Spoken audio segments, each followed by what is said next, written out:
Hey, hello, hey, hi, hey, it's James Erickson, and Splatoon 2 trailer for the single player has come out just recently, and it reminded me how much I really want to cover a lot of things that are going on with Splatoon 2. All the content that they've shown up until today has me very excited for what we are going to see in Splatoon 2. Now, Splatoon has become one of my favorite Nintendo IPs or franchises, whatever the heck you want to call it, ever since I started playing it when Splatoon 1 first came out. And I fell in love with it. I got real into it very competitively, and I just, but not only the competitive multiplayer stuff, but I loved every aspect about it. The characters, the relationships between them, just the fun media stuff that spawned off of it, Facebook groups and memes and all those things. The community, the art, all of it just is really fun. And I think that's just because the game itself is just it's a very fun team shooter. It's easily become one of my favorites of all time. And I am so freaking pumped for Splatoon 2 to come out. And we've got so much content now just to kind of just analyze and look at. You know, we were showing off some of the new weapons, some of the new hairstyles, clothing and all that, and then we got Inkopolis Square. We were showing off some of the new characters, and then they showed Salmon Runoff, which I was so pumped about. I'm so excited to be getting a co-op Call of Duty Zombies style game. And then we were all, we've been reading the Squid Sisters stories from Nintendo, and a lot of us have been so curious about what's going on with Callie and whatever's going on between Marie and Callie. And we've all been wondering what's gonna happen with the single player mode. You know, are they gonna do sort of the same thing? Or are we gonna have a good single player mode or whatever the crap? And now we finally got a trailer for the single player. I'm very excited. From what I saw, I loved all of it. And I just kind of want to go through some of the stuff that we see here. So kind of just pick apart some of the things we see in the trailer, just to kind of observe, what's going on in here. What are some things we can learn from all what we see in the trailer? So let's just take a look at the trailer together. I want to point out some things. In the beginning of the trailer, we see the Inkling going through Inkopolis Square, and this is the first time I think we get to see an Inkling walk through Inkopolis Square, and it looks great. It still has that same community-like vibe, I guess, that Inkopolis Plaza had. And I love the screen over there where you can see the Inkling with the white hair. Obviously, in the trailer, there was no music or anything. It seemed pretty dead, actually, because you didn't see any of the messages over Splatoon or over the Inkling's heads because, Miiverse and everything like that. They did say they were going to create some way to replicate how Miiverse worked in the old Splatoon. And I'm almost positive we will see the same thing here. But it would probably give us some option or some way to type messages and everything like that. But we see Inkopolis Square here. In this picture right here, when you get next to the blue Inkling, you can notice that I think his name is Spiky. I'm not going to check it right now, but you can see Spiky on the right there. So we get to see exactly where the regular battles and all the battles will take place right here in the middle. That's obvious. And then we see Spiky on the right. And then over here, you get to see Judd and Little Judd on the bench. So it's kind of cool. We get to see the placements of all this in Inkopolis Plaza, and then, she walks over, she sees Marie. I thought it was so cool that they used Marie for the starting of the single player, like, instead of having Captain Cuttlefish. It was a little surprising that the Inkling didn't recognize. Okay, so first, right when we get into the trailer, right when they show the Inkling in the hero outfit, we see the new hero outfit. We see the new clothing. It's pretty similar to the outfit from the first Splatoon, but it looks like they made a couple changes with the outfit. The shoes are definitely different. The jacket's slightly different. The ears, I think they made them smaller because they did look a little goofy in the first Splatoon. But the thing I loved so much was that, I guess people are calling it a P90, that new weapon she was holding. And honestly, and I think a lot of people may agree with me, it's probably a reskin of the hero shot, which was also a reskin of the splatter shot, because it shows in the trailer one hero skin of every weapon class except, the splatter shot. So I'm assuming that this is going to be the hero skin of the splatter shot, which is awesome. When I saw that, it was very exciting because I don't know. I love that look. I think it's really creative that they brought it into Splatoon 2, and it's just fun. I don't know. It really doesn't add anything to the competitive gameplay, but it's just so fun to see. It looks really nice. The trailer takes us through different scenes from the Splatoon 2 single-player campaign, and we see like boosts, and we see the Inkling grinding on a rail. That's awesome. It takes me back to like Sonic Adventure Battle 2 or whatever it was called. I think that's going to add a fun aspect of the gameplay. This trailer seems to show us lots of new types of enemies, lots of new types of obstacles in the single player. DJ Octavio is out, so they're back in Octo Valley. So a lot of the things will look like, a lot of the colors will look the same. A lot of the cosmetics of the platforms and the maps will look the same. But we're seeing a whole bunch of new enemies and new ways to get around, I'm gonna say like new puzzles, new obstacles.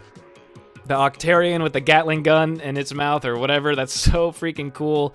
We get to see footage of the specials being used, the Inkling specials being used. I'm assuming you don't need to use the amiibo to use the different weapons in the single player mode. I think that's freaking awesome. And one of the reasons why I say that is because when they show the footage of the heavy splatling being used, it's shooting something that seems like it has to be shot at a really fast pace to spin.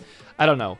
But that's just gonna add a whole other side of the single player by having to use different types of weapons. And I think it's just gonna take the single player campaign to a new level and just kind of a little bit deeper, I guess.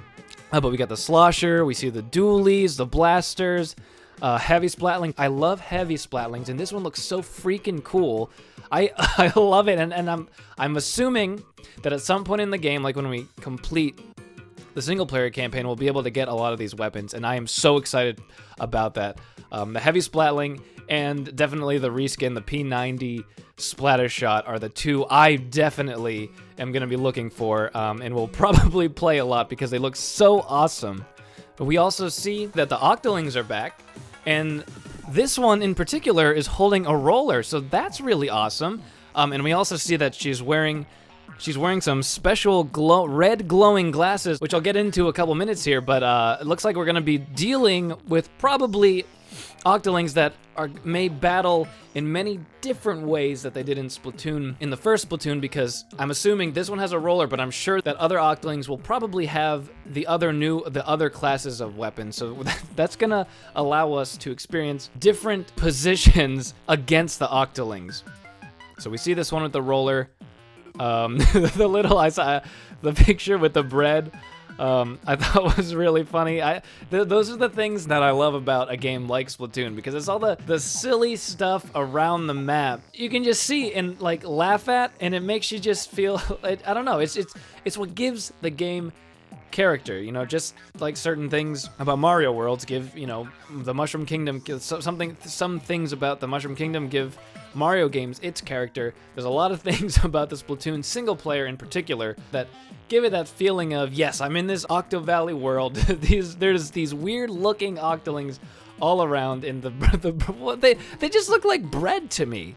I don't even know what they would be. They're like little bread with Octarian eyes and mouth. I don't know, but I thought that was really funny to look at. And then we got some people on Facebook were saying, here come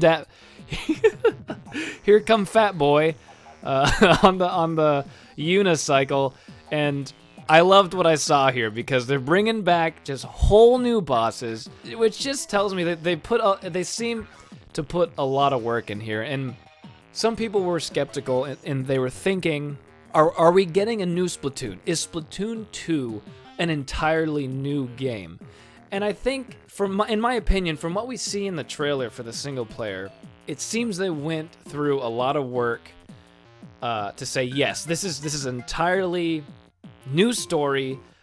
These are new bosses, new enemies. You get to get these new weapons. There's going to be new obstacles. You're going to have to figure out different ways to do different things, I suppose. And when I saw this boss, I just laughed. He's got this giant roller, and so I'm so excited not only to play, you know, against this boss, but to see what the developers have come up with the other bosses. I love the humor and the puns they put in Splatoon specifically, and I'm just pumped to see. I very much enjoyed Splatoon 1, everything about it, and I'm hoping the same for this. But the last thing, we see in the trailer is that last picture of, we see the Inkling, we see Marie, and then Sheldon, and some of the enemies, but right at the top. And ladies and gentlemen, I was not expecting this. We knew Callie was missing. We knew that things were not going well for her when it came to an emotional state, I guess. And just like in the Squid Sisters stories, Marie goes and visits her parents, and Callie was supposed to visit, I guess, Marie's parents the next day. She never showed up. She never returned any calls. Marie cuts her vacation short, goes back, tries to find Callie. Callie's nowhere to be seen, goes back to the apartment. It's as if Callie had never gone back to the apartment. And so all of us are wondering, what happened to Callie? Did she get kidnapped? Some people were speculating that did she die, which I didn't believe for 1 second. But at the end of the Splatoon 2 single-player trailer, we see her at the top here. That I did not expect that. It's as if she has joined forces with the Octolings, and I was actually discussing it with some people in Discord a little bit. And there's a lot of theories going on here, whether she was brainwashed, which is a very likely thing to happen, probably. Something that I was thinking is I wonder, because the Squid Sisters story said that, the DJ Octavio glass ball thing he was in was broken. And this is my theory on Callie, and it could be right, it could be wrong. But because she was in kind of a low emotional state, I wonder if she had just, walked by DJ Octavio and he saw her long face, if I will. And I wonder if he manipulated her in a way to make her feel like, yeah, I could create a name for myself. Marie won the Splatfest. Everyone loves Marie. DJ Octavio may have said something to her to make her feel like she could make a name for herself by helping him out in some way that she saw justified. And I wonder if it was on her, not on her 100% initiative to join the Octarians, because I believe DJ Octavio played a part in that. But I am almost convinced that she wasn't completely brainwashed, because I think her emotions played a part in it. Let me know what you think in the comments about that, but I do think I think that her emotions played a part in the reason of her now being, I guess, a part of the Octarians, and I was not expecting that, but that just adds a whole new aspect of the story. It's a really fun thing to think about and to wait and see, where will this go? And I think for a lot of people, now they want to know. Like, at first it was like, oh, I really want to play the single player because I really enjoyed the other one. I want to see the new things. I want to try the new hero weapons and everything. But now Callie is a part of it. Marie needs our help, probably, obviously, to save Callie. Who knows if Marie even knows what's going on.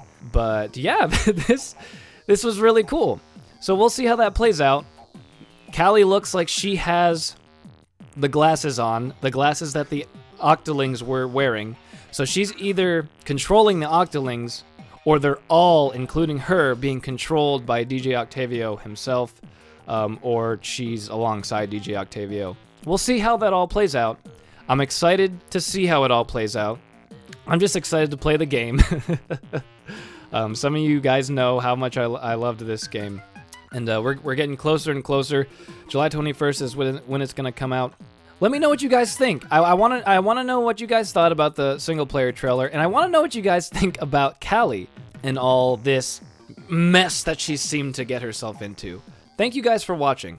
If you like this video, it'd be awesome if you'd give it a like. And if you know other people that love Splatoon and are excited for this game, it'd be awesome if you could share this video with them.